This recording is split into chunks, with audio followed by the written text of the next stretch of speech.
To Mr. Hector in Birmingham. A part of this letter having been torn off, I have, from the evident meaning, supplied a few words and half-words at the ends and beginnings of lines. Dear Sir, I hope I do not very grossly flatter myself to imagine that you and dear Mrs. Careless will be glad to hear some account of me. I performed the journey to London with very little inconvenience, and came safe to my habitation, where I found nothing but ill health, and of consequence very little cheerfulness. I then went to visit a little way into the country, where I got a complaint by a cold which was hung 8 weeks upon me, and from which I am, at the expense of 50 ounces of blood, not yet free. I am afraid I must once more owe my recovery to warm weather, which seems to make no advances towards us. Such is my health, which will, I hope, soon grow better. In other respects, I have no reason to complain. I know not that I have written anything more generally commended than the lives of the poets, and I have found the world willing enough to caress me, if my health had invited me to be in such much company. But this season I have been almost wholly employed in nursing myself. When summer comes, I hope to see you again, and will not put off my visit to the end of the year. I have lived so long in London that I did not remember the differences of seasons. Your health, when I saw you, was much improved. You will be prudent enough not to put it in danger. I hope when we meet again, we shall all congratulate each other upon fair prospects of longer life. Though, what are the pleasures of the longest life when placed in comparison with a happy death? I am, dear sir, your most affectionately, London, March 21st, 1782, Sam Johnson. To the same, without a date, but supposed to be about this time. Footnote here, Boswell overlooked the postmark 28th of August. The letter must belong to an earlier year. So this letter actually comes earlier than the previous one. But I'm going to read it anyway. Dear Sir, that you and dear Mrs. Careless should have care or curiosity about my health gives me that pleasure which every man feels from finding himself not forgotten. In age, we feel again that love of our native place and our early friends, which in the bustle of or amusements of middle life were overborne and suspended. You and I should now naturally cling to one another. We have outlived most of those who could pretend to rival us in each other's kindness. In our walk through life, we have dropped our companions, and are now to pick up such as chance may offer us, or to travel on alone. You, indeed, have a sister with whom you can divide the day. I have no natural friend left, but Providence has been pleased to preserve me from neglect. I have not wanted such alleviations of life as friendship could supply. My health has been, from my 20th year, such as seldom afforded me a single day of ease. But it is at least not worse, and I sometimes make myself believe that it is better. My disorders are, however, still sufficiently oppressive. I think of seeing Staffordshire again this autumn, and intend to find my way through Birmingham, where I hope to see you and dear Mrs. Careless well. I am, sir, yours affectionate friend, Sam Johnson. I wrote to him at different dates, regretted that I could not come to London this spring, but hoped we should meet somewhere in the summer. Mentioned the state of my affairs, and suggested hopes of some preferment. Informed him that the Beauties of Johnson had been published in London, some obscure scribbler had published at Edinburgh what he called the Deformities of Johnson. So there's the Beauties of Johnson and the Deformities of Johnson.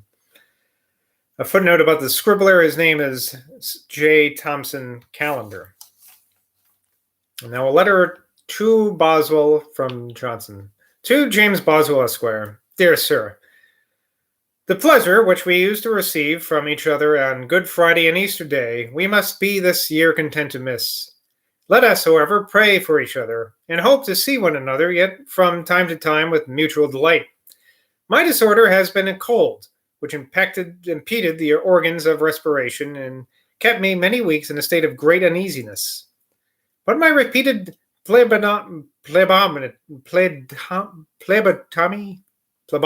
there we go. It is now relieved. But by repeated phlebotomy, it is now relieved. And next to the recovery of Mrs. Boswell, I flatter myself that you will rejoice at mine. What we shall do in the summer, it is yet too early to consider.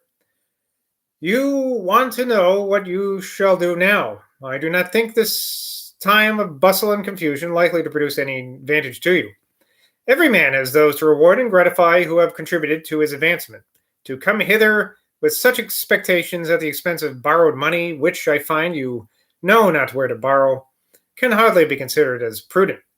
I am sorry to find that what your solicitation seems to imply, that you have already gone the whole length of your credit. This is to set the quiet of your whole life at hazard. If you anticipate your inheritance, you can at last inherit nothing. All that you receive must pay for the past. You must get a place or pine in penury with the empty names of a great estate. Poverty, my dear friend, is so great an evil, and pregnant with so much temptation and so much misery, that I cannot but earnestly enjoin you to avoid it. Live on what you have. Live if you can on less. Do not bother either for vanity or pleasure. The vanity will end in shame and the pleasure in regret. Stay, therefore, at home till you have saved money for your journey hither. The beauties of Johnson are said to have got money to the collector. If the deformities have the same success, I shall be still a more extensive benefactor. Make my compliments to Mrs. Boswell, who is, I hope, reconciled to me, and to the young people whom I never have offended. You never told me the success of your plea against the solicitors. I am, dear sir, your most affectionate, London, March 28, 1782, Sam Johnson.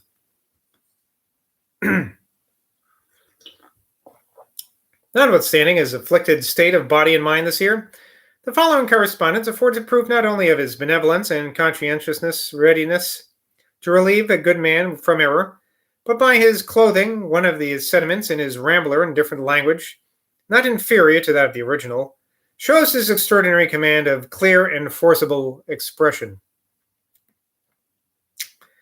A clergyman in Bath wrote to him that in the Morning Chronicle a passage in the Beauties of Johnson, article Death, had been pointed out as supposed by some readers to recommend suicide, the words being, quote, "To die is the fate of man, but to die with lingering anguish is generally his folly," unquote, and respectfully suggested to him that such an erroneous notion of any sentence in the writings of an acknowledged friend of religion and virtue should not pass uncontradicted. Johnson thus answered the clergyman's letter. To the Reverend Mr. Lancelot St. Alban at Bath, Sir, being now in the country in a state of recovery, as I hope, from a very oppressive disorder, I cannot neglect the acknowledgment of your Christian letter. The book called The Beauties of Johnson is the production of I know not whom. I never saw it but by casual inspection, and considered myself as utterly disengaged from its consequences. Of the passage you mention, I remember some notice in some paper, but knowing that I must be misrepresented, I thought of it no more, nor do I know, or now know, where to find it in my own books. I am accustomed to think little of newspapers, but an opinion so weighty and serious as yours has determined me to do what I should without your seasonable admonition have omitted, and I will direct my thought to be shown in its true state. If I could find the passage, I would direct you to it. I suppose the tenor is this. Acute diseases are the immediate and inevitable strokes of heaven, but of them the pain is short and the conclusion speedy. Chronical disorders, by which we are suspended in tedious torture between life and death, are commonly the effect of our own misconduct and interpretance. To die, etc., etc., etc. This, sir, you see, is all true and all blameless. I hope some time in the next week to have all rectified. My health has been lately much shaken. If you favor this with any answer, it will be a comfort to me to know that I have your prayers. I am, and etc., May 15, 1782, Sam Johnson. There's a footnote here about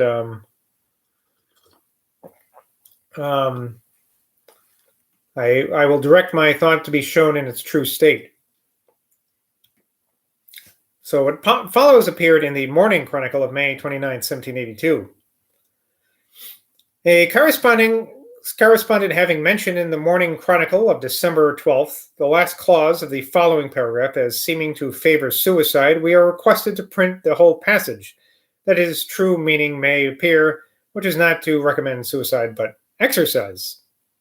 Quote, exercise cannot secure us from the dissolution to which we are decreed, but while the soul and body continue united, it can make the association pleasing, and give probable hopes that they shall be disjointed by an easy separation. It was a principle among the ancients that acute diseases are from heaven, and chronicle from ourselves. The dart of death, indeed, falls from heaven, but we poison it by our own misconduct. To die is the fate of man, but to die with lingering anguish is generally his folly. Rambler, 85.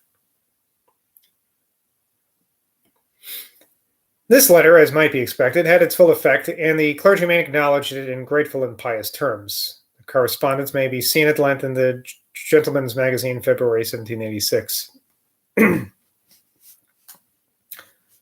The following letter requires no extracts from mine to introduce them. To James Boswell, Esquire. Dear Sir, the earnestness and tenderness of your letter is such that I cannot think myself showing it more respect than it claims by sitting down to answer it the day on which I received it. This year has afflicted me with a very irksome and severe disorder. My respiration has been much impeded, and much blood has been taken away, which is probably not helping. I am now harassed by a catarrhous cough, from which my purpose is to seek relief by change of air, and I am therefore prepared to go to Oxford. Whether I did right in dissuading you from coming to London this spring, I will not determine. You have not lost much by missing my company. I have scarcely been well for a single week. I might have received comfort from your kindness, but you would have seen me afflicted and perhaps found me peevish. Whatever might have been your pleasure or mine, I know not how I could have honestly advised you to come hither with borrowed money. Do not accustom yourself to consider debt only as an inconvenience. You will find it a calamity. Poverty takes away so many means of doing good and produces so much inability to resist evil, both natural and moral, that it is by all virtuous means to be avoided. Consider a man whose fortune is very narrow. Whatever be his rank by birth, or whatever his reputation by intellectual excellence, what good can he do? Or what evil can he prevent? That he cannot help the needy is evident. He has nothing to spare. But perhaps his advice or admonition may be useful.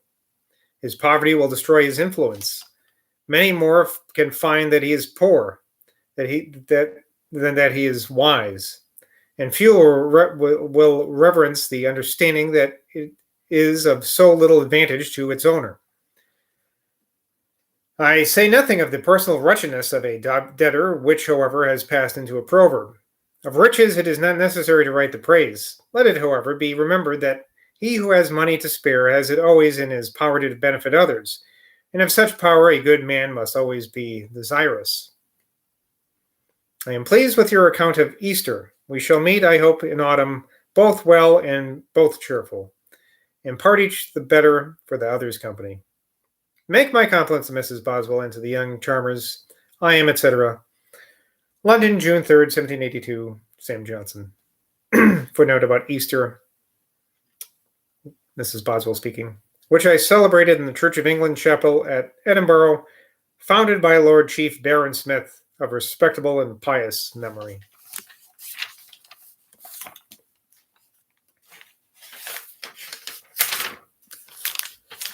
To Mr. Perkins. Dear Sir, I am much pleased that you are going a very long journey. Going a very long journey. Which may be proper conducted, restore your health, and prolong your life. Observe these rules. Turn all care out of your head as soon as you mount the chase. That's number 1. Number 2, do not think about frugality. Your health is worth more than it can cost. Oh, different advice than he gave Boswell. Number 3, do not continue any day's journey to fatigue. Number 4, take now and then a day's rest. Number 5, get a smart seasickness if you can. Number 6, cast away all anxiety and keep your mind easy. This last direction is the principle. With an unquiet mind, neither exercise nor diet nor physics can be of much use. I wish you, dear sir, a prosperous journey and a happy recovery.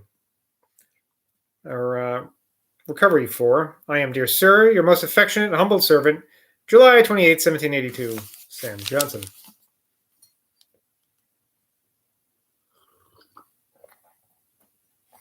To James Boswell, Esquire. Dear sir, being uncertain whether I should have any call this autumn into the country, I did not immediately answer your kind letter. I have no call, but if you desire to meet me at Ashbourne, I believe I can come thither. If you had rather come to London, I can stay at Streatham. Take your choice. This year has been very heavy. From the middle of January to the middle of June, I was battered by one disorder after another. I am now very much recovered, and hope still to be better. What happiness it is that Mrs. Boswell has escaped. My lives are reprinting, and I have forgotten the author of Gray's character. That's the Reverend Mr. Temple, Vicar of St. Gawvas, Cornwall. Write immediately, and may be perhaps yet inserted. Of London or Ashbourne, you have your free choice. At any place, I shall be glad to see you. I am, dear sir, yours, and etc., August 24th, 1782, Sam Johnson.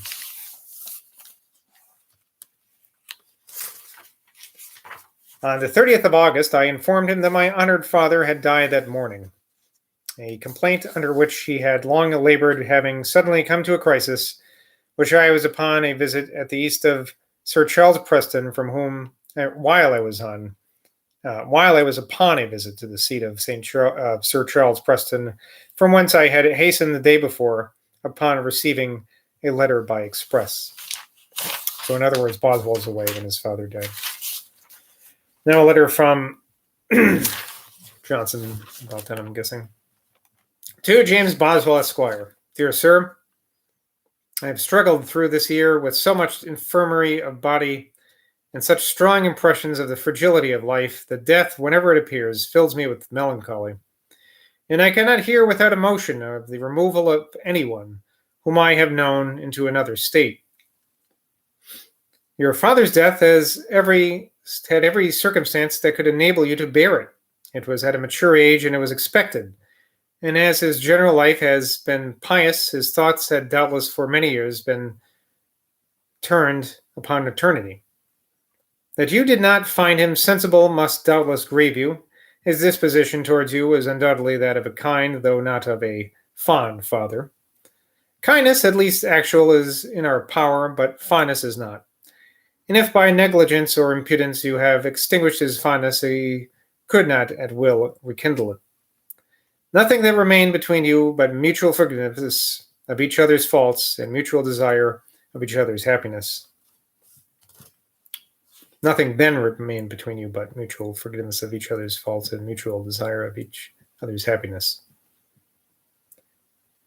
I shall long to know his final disposition of his fortune. You, dear sir, have now a new station, and have therefore new cares and new employments. Life, as Cowley seems to say, ought to resemble a well-ordered poem, of which one rule generally received is that the exordium should be simple and should promise little. Begin your new course of life with the least show and the least expense possible. You may at pleasure increase both, but you cannot easily diminish them. Do not think your estate your own, while any man can call upon you for money which you cannot pay. Therefore, begin with timorous parsimony. Parsimony? Let it be your first care not to be in any man's debt. When the thoughts are extended to a future state, the present life seems hardly worthy of all those principles of conduct and maxims of prudence which one generation of men have transmitted to another. But upon a closer view, when it is perceived how much evil is produced and how much good is impeded by embarrassment and distress, and how little room the expedients of poverty leave for the exercise of virtue, it grows manifest that the boundless importance of the next life enforces some attention to the interests of this. Be kind to the old servants and secure the kindness of the agents and factors. Do not disgust them by asperity or unwelcome gaiety or apparent suspicion. From them you must learn the real state of your affairs, the characters of your tenants, and the value of your lands. Make my compliments to Mrs. Boswell. I think her expectation from air and exercise are the best that she can form.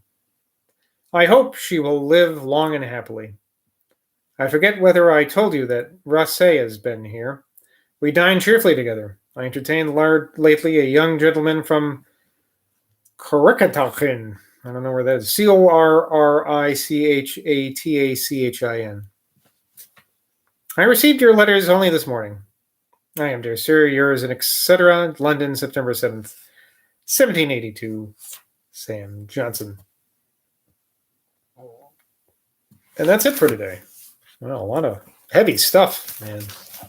Book is heavy. In a good way, though, now, I think. Till next time, bye from Boswell.